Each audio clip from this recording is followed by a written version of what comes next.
Berarti itu beda ya, Sat, dengan wakaf yang dilakukan oleh Utsman bin Affan ya? Nah, Utsman bin Affan itu beliau ini mewakafkan sebuah sumur ya kan. Nah, sumur ini disebut dengan wakaf khairi atau wakaf sosial. Jadi tidak perlu lagi dikelola.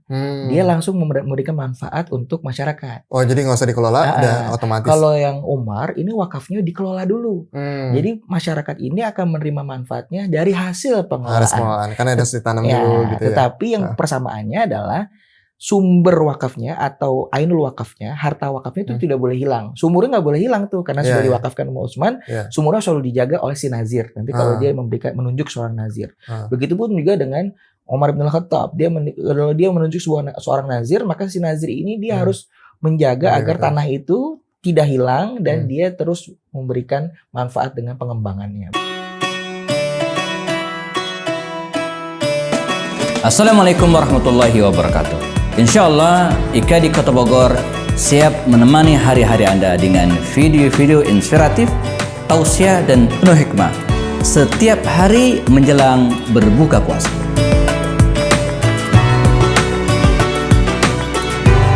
Jangan lupa BPJS, bayar pakai jempol saja. Subscribe, like dan share. Oke, bismillah. Assalamualaikum warahmatullahi wabarakatuh. Sahabat Ika yang dirahmati Allah. Alhamdulillah. Hari ini kita ngobrol lagi ya, ngobrol bareng Ustadz ya, Masya Allah. Di samping saya sudah ada Ustadz Teguh Purwanto LC. Assalamualaikum Ustadz. Waalaikumsalam warahmatullahi wabarakatuh. Alhamdulillah. Sehat. Gimana Kang Robi, sehat? Alhamdulillah. Makin sehat, makin seger aja Ustadz. Iya kelihatan sih memang ya. Ini nunggu waktu syuting buat Ustadz Teguh ini ya, Masya Allah. Waduh. Padat banget waktunya. Ya kita cari-cari waktunya, Alhamdulillah. Sekarang kesibukan di mana aja Ustadz?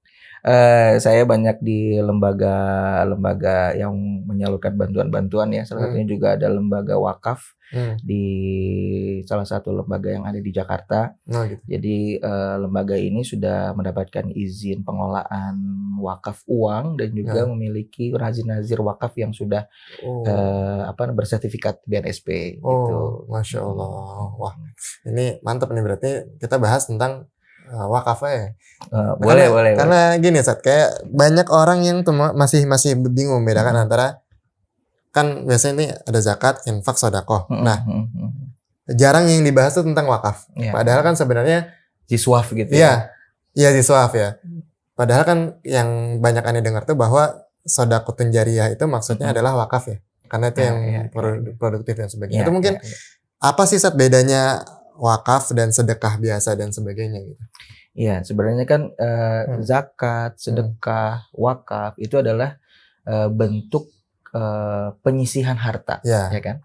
Jadi harta yang kita dapatkan dari Allah SWT itu sebagai rizki yang kita terima, itu kita sisihkan untuk kepentingan akhirat kita yang berdampak kepada sosial lingkungan. Jadi hubungan dengan Allahnya itu jalan, lalu hubungan dengan manusianya pun juga berjalan gitu. Itu kan konsep Islam yang sangat spesial ya. Di agama lain mungkin tidak ada yang seperti ini gitu. Jadi tidak hanya kita berkonsentrasi kepada sifat hubungan kita dengan pencipta kita kepada Allah, tapi juga bagaimana kita peduli juga dengan sesama kita sebagai manusia gitu, sebagai makhluk Allah gitu. Nah, sedangkan perbedaannya antara sedekah, ada zakat, ada wakaf, sama-sama itu adalah ya kan semua harta kan, harta yang dikeluarkan kan gitu. Ya tapi memang karakteristiknya berbeda-beda gitu. Walaupun semua tujuannya sama, tujuan untuk membantu sesama gitu kan. Nah, contohnya kayak misalnya sedekah. Sedekah itu bisa dikeluarkan dari masing-masing setiap kaum muslimin, mau baik yang dia mampu maupun tidak mampu, dia bisa mengeluarkan sedekah itu. Bahkan sedekah itu tidak hanya sifatnya bisa harta, tapi juga bisa dengan tenaga, dengan pikiran, dengan waktu gitu, untuk orang lain. Dan orang lainnya itu bebas siapa saja gitu ya. Sedekah lebih utama kepada fuqara wal masakin gitu kan. Sedangkan kalau zakat itu lebih spesifik dia memiliki asnaf ya, ada golongan-golongan yang berhak. Gitu. Dan yang mengeluarkan zakat juga nggak setiap orang. Dia adalah seorang harus muzaki. Maksudnya ada syaratnya. Dia harus punya apa dulu, dia harus sampai berapa lama dia menyimpan harta tersebut gitu ya. Nah itu juga ada nisabnya, lalu diberikannya kepada individu-individu. Individunya juga ada syaratnya. Individunya punya syarat gitu kan. Ini yang mau jadi khusus lagi kalau zakat. Nah sedangkan wakaf, wakaf ini dia lebih bebas seperti sedekah, siapapun bisa berwakaf. Lalu wakaf ini juga tidak ada persyaratan dia harus dengan nominal tertentu. Nah ini yang menariknya gitu. Dia bisa mewakafkan harta, baik itu harta yang sifatnya bergerak maupun tidak bergerak. Tidak bergerak. Selama ini kan orang selalu paham wakaf itu adalah 3M. Apa tuh? Masjid, oh iya, madrasah, makam. Nah, 3M tuh, orang paling gitu. Benar, jadi itu wakaf masjid, wakaf madrasah, ya, pesantren, pondok pesantren, sekolah gitu ya, wakaf. Sama wakaf kuburan, makam. Gitu. Iya. Ternyata wakaf itu bisa siapa saja, karena kan nggak sejarah hanya pada 3 itu ya. Tidak itu saja, karena kan wakaf ini yang pertama kali terjadi wakaf khairi. Wakaf itu ada beberapa jenis kan ya, ada wakaf ahli, wakaf khairi atau wakaf mustarok gitu. Wakaf yang ahli itu adalah wakaf yang diberikan kepada keluarga, kebaikannya, manfaatnya itu kembali kepada keluarganya. Nah, itu disebut dengan wakaf ahli. Bisa kayak gitu. Bisa begitu. Gitu. Jadi wakafnya dikeluarkan, tetapi mauquf alaih itu disebut juga sebagai objek penerima wakafnya. Nah, dia nanti akan menerima manfaat dari wakaf itu siapa. Nah, jadi si wakif ini boleh menentukan, saya mewakafkan uang misalnya, saya wakafkan uang 1 miliar untuk nanti dikembangkan. Karena kalau sudah wakaf itu udah jadi harta Allah, dan kewajiban nazir yang menerima wakaf itu untuk menjaga nilainya tidak hilang. Dia harus 1 miliar terus. Harus 1 miliar. Tapi dia punya kewajiban berikutnya mengembangkan. Karena kalau berarti kalau uang agak berat ya? Uang agak berat, tetapi dia lebih mudah untuk mengembangkan dibanding dengan banyaknya sekarang orang mewakafkan tanah ya. Aset tanah. Tapi asetnya tanahnya di kaki gunung misalnya. Lalu ingin dibuatkan masjid, produktif bagaimana buat masjid di lokasi yang sangat jauh? Nah, siapa juga yang mau sholat di situ? Siapa yang mau sholat? Lalu bikin sekolah. Lalu bagaimana siapa yang mau sekolah di sana? Itu itu kelemahannya kalau wakaf tidak bergerak gitu ya. Jadi wakaf tidak bergerak. Nah, ketika wakaf ini juga masuk ke dalam ranah bergerak yang sifatnya uang ataupun juga dokumen berharga, emas, saham, itu juga bisa diwakafkan. Jadi maksud wakaf ini adalah harta yang tadi milik pribadi, lalu kita serahkan pada Allah. Maksudnya jadi harta Allah. Siapa yang mengelola? Nazir. Nah, jadi itu elemennya adalah si wakif, orang yang memberikan wakaf, benda wakafnya, ya, harta benda wakafnya, apakah itu bergerak ataupun tidak bergerak. Lalu ada mauquf alaih. Mauquf alaih adalah penerima manfaat dari hasil pengelolaan tanah wakafnya atau harta benda wakafnya ini. Nah, itu lalu berikutnya siapa yang akan mengelolanya? Nazir namanya. Nah, nazir ini ditentukan oleh seorang wakif. Saya mau Anda yang mengelola wakaf saya. Itu disebut dengan nazir. Nah, kita ini di lembaga saya di Jakarta ini, kita udah kumpul nih nazir-nazirnya berkompeten. Nah, itu berarti kalau ada namanya nazir dia pengelola wakaf. Nah, nazarnya Muhammad Nazir. Banyak wakafnya nih. Gitu ya. Nah, jadi memang itu sangat menarik sekali ya. Ada beberapa senior yang bergerak di bidang wakaf itu bertemu dengan para investor gitu kan, para pembisnis. Lalu dibilang, Anda menjalani bisnis apa? Saya CEO di perusahaan ini. Oh iya, berapa asetnya yang dikelola? Menurut saya, kata beliau ini, CEO yang paling berprestasi adalah ketika dia jadi seorang nazir. Kenapa? Karena kalau dia CEO perusahaan, dia mengelola harta para investor kan, untuk berkembang dengan baik sehingga dividennya bisa dibagi dengan bagus. Kalau ini dia mengembangkan harta Allah. Masya Allah. Jadi sehingga dividennya dibagi kepada siapa? Para mauquf alaih. Para masyarakat yang membutuhkan. Gitu. Dan bahkan masyarakat ini bisa ditentukan oleh seorang wakifnya. Jadi hampir perbedaannya itu tipis sekali antara mewakafkan dengan menginvestasikan. Nah, jadi menginvestasikan harta itu kalau investasi konvensional dalam tanda kutip itu dia hanya mengambil keuntungan untuk diri sendiri. Sedangkan kalau dia mewakafkan, dia keuntungannya tidak hanya dia sebagai keuntungan akhiratnya, tapi dia juga memberikan manfaat untuk para masyarakat di sekitarnya lah sebagai mauquf alaih itu tadi gitu. Karena wakaf pertama yang dilakukan di dalam Islam itu kan wakafnya Umar bin Khattab ya. Jadi Umar itu di dalam sejarah itu dicatat riwayatnya Umar ini mendapatkan sebuah tanah di Khaybar ketika selesai perang Khaybar. Nah, tanahnya ini ditanyakan kepada Rasulullah. Ya Rasulullah, saya memiliki tanah yang dapat dari Khaybar, tapi saya nggak punya harta gitu. Bagaimana, kata Rasulullah, kalau kamu mau, kamu tahan tanahnya, tidak kamu jual, tidak kamu wariskan, tidak kamu hibahkan, tetapi hasilnya itu dari tanah itu bisa kamu cocok tanam, kamu manfaatkan untuk dikembangkan sehingga hasilnya bisa disedekahkan. Nah itu konsep wakaf itu di situ, jadi wakaf produktif di situ. Iya. Berarti itu beda ya Sat, dengan wakaf yang dilakukan oleh Utsman bin Affan ya? Nah Utsman bin Affan itu beliau ini mewakafkan sebuah sumur ya kan. Nah sumur ini disebut dengan wakaf khairi atau wakaf sosial. Jadi tidak perlu lagi dikelola. Dia langsung memberikan manfaat untuk masyarakat. Oh jadi nggak usah dikelola, udah otomatis. Kalau yang Umar ini wakafnya dikelola dulu. Jadi masyarakat ini akan menerima manfaatnya dari hasil pengelolaan. Karena harus ditanam dulu gitu ya. Tetapi yang persamaannya adalah sumber wakafnya atau ainul wakafnya, harta wakafnya itu tidak boleh hilang. Sumurnya nggak boleh hilang tuh karena sudah diwakafkan sama Utsman. Sumurnya selalu dijaga oleh si nazir. Nanti kalau dia menunjuk seorang nazir. Begitupun juga dengan Umar bin Khattab. Kalau dia menunjuk seorang nazir, maka si nazir ini dia harus menjaga agar tanah itu tidak hilang dan dia terus memberikan manfaat dengan pengembangannya. Begitu. Oh gitu. Kalau misalnya gini, Sat, berarti si nazir ini boleh nggak sih dia mendapatkan sebuah manfaat nih dari harta wakaf yang dikelola? Ya. Jadi dari negara kita, alhamdulillah, kalau wakaf itu kan di bawah lembaga pemerintah disebut dengan Badan Wakaf Indonesia. Kalau di zakat kan, zakat ada Basnas, ya kan? Itu kan pengelolanya dia punya, dia ada jatah amilnya. Nah, kalau untuk nazir itu sudah diundang-undangkan. Jadi undang-undang kita sudah terbit, baik undang-undang dari pemerintah maupun juga peraturan yang diterbitkan oleh Badan Wakaf Indonesia. Jadi bagi nazir itu mendapatkan hak untuk pengelolaan sebagai jasa mengelola wakaf itu 10%. 10%. Jadi nanti pembagiannya seperti ini.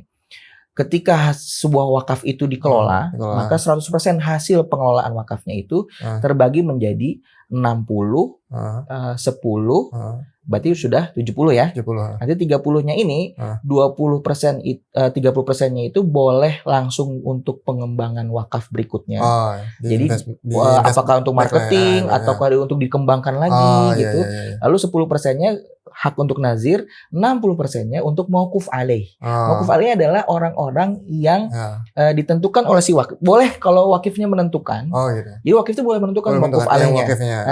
Jadi itu dia kalau namanya wakaf ahli, si wakif ini boleh menentukan. Saya mau mewakafkan uang misalnya, tapi mauquf alaihnya itu anak saya. Boleh. Jadi si anaknya akan dapat 60% dari hasil pengelolaan wakafnya itu oleh si nazir. Bisa.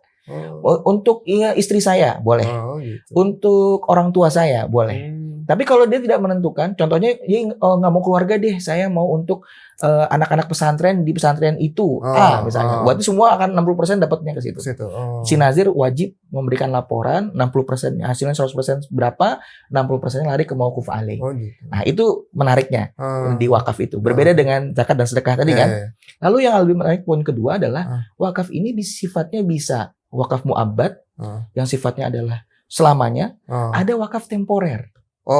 Jadi wakaf itu boleh kurun waktu tertentu. Saya mau wakafkan 1 miliar contohnya, tapi dalam waktu 2 tahun. Boleh, nanti setelah 2 tahun 1 miliarnya harus dikembalikan ke si wakif. Gitu. Tapi mauquf alaihnya masih mendapatkan hasil dari pengembangan 1 miliar tersebut.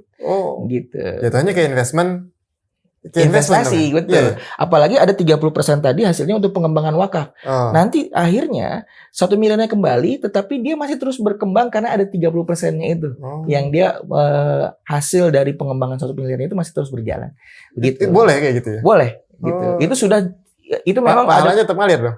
Masih mengalir. Itu disebut dengan wakaf yang saudara kutun jariahnya itu di situ. Walaupun hartanya bisa kembali, tetapi manfaatnya terus berjalan. Gitu. Walaupun ada beberapa perbedaan pendapat ulama. Ulama sangat gencar sekali perbedaan di situ. Tapi kita ini di Indonesia sudah diundang-undangkan. Jadi fatwa MUI-nya sudah keluar, undang-undang negaranya sudah keluar, dan peraturan BWI-nya juga sudah terbit. Sehingga kita udah pakai hukumnya adalah hukum Indonesia saja gitu, yang sudah dipatenkan. Gitu. Jadi si wakif terlindungi, tanah wakafnya terlindungi, dan mauquf alaihnya terlindungi oleh hukum.